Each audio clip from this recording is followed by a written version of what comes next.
Hey guys, welcome back once again. Advice for today's. Lahat ng mga blessing natin, kailangan ibalik po natin yan sa ating Diyos Ama. Ganito po yan. Kunyari, binigyan tayo ng blessing natin Diyos Ama. Ng sobra-sobra, liglig, siksikat, umaapaw pa. Siyempre, ang pagbabalik natin sa ating Diyos Ama, pagtulong natin sa simbahan, mag-donate tayo sa simbahan, kasi yung simbahan na yan ay spread din nila yan sa mga batang ulila, sa mga matatanda. Itutulong din po nila yan. Ganun po yun. Di ba sabi nga po sa Bible, kapag may sobra kang pera, mabigay ka ng ikapo mo, di ba? Ganun po yun. Pagbabalik natin ng blessing na sa ating Diyos Ama. Lalo na pagbabalik din natin ng tulong para sa ating kapwa-tao. Halimbawa, marami kang blessing dumarating sa iyo, i-share natin yun. I-share natin sa simbahan, sa mga foundation, sa mga kapwa-tao nating may hirap, na sa kalsada, mga walang trabaho, mga batang nasa lansangan, mga matatanda, 'di ba, naghahanap buhay pa kahit matatanda na, sige pa hanap buhay kasi nga hindi sila tinutulungan ng mga anak nila, nagsawa ng maaga, tapos hirap din sa buhay. So yung mga matatanda, kumikilos kahit hirap na sila sa buhay, mahihina na sila, pinipilit nila para mabuhay at makakain lang sila. Yun po dapat natin tulungan. Yung mga yun, kung meron ka naman sobrang pera, tulungan po natin sila, di ba?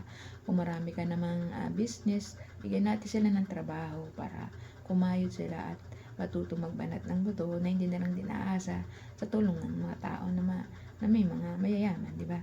Dapat din po, turuan din po natin sila magtrabaho. Bigyan natin sila trabaho para makakain sila ng pagkain sa araw-araw. Bilang isang maraming pera, blessing, na tao, dapat po yung binabalik din po natin sa ating kapwa-tao at sa Diyos.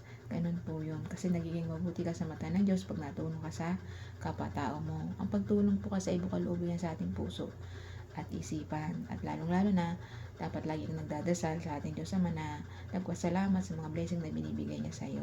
Kasi yung pagpapasalamat sa ating Diyos Ama, napakalaking tuwa ng ating Diyos Ama yun. Kasi ginagamit mo perang binibigay niya sa iyo sa tamang landas. Nakikita ka niya at natutuwa siya sa ginagawa mo na tumutulong sa mga mahirap at nagbibigay ka ng ikapo mo para sa Diyos Ama. Kasi pag ginagawa mo yung mga ganyang bagay, pagtulong, ng bukal sa kalooban mo, nantok sa puso mo, ay tsak na mas biblessing ka pa ng sobra-sobra ng Diyos Ama. Aba, itong anak ko na to ay napakamatulungin na tao. Kaya ibibless ko pa to ng sobra-sobra. Gusto ko yung ginagawa niya, kaya mas lalo niya panghigitan at dadagdagan yung mga blessing na binibigay mo sa kapwa-tao mo at sa kanya. Ganun po yun, mas doble pa. Kung nagbibigay ka ng 50%, mas doblehin yan, gagawin yung 100% at sobra-sobra pa, 150%, ganun ba? Kaya ikaw, maging matulungin kang tao, maging lawakan mo yung pangunawa mo, at magkaroon ka ng habag sa kapatao mo na tumulong. Huwag kang magdalawang isip.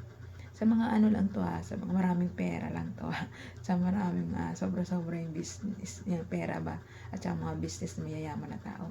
Pero kung meron ka naman itutulong, kahit wala kang magano pera, tumulong ka, mas mabuti. Basta mabuti yun. Natulong tayo sa kapwa-tao natin.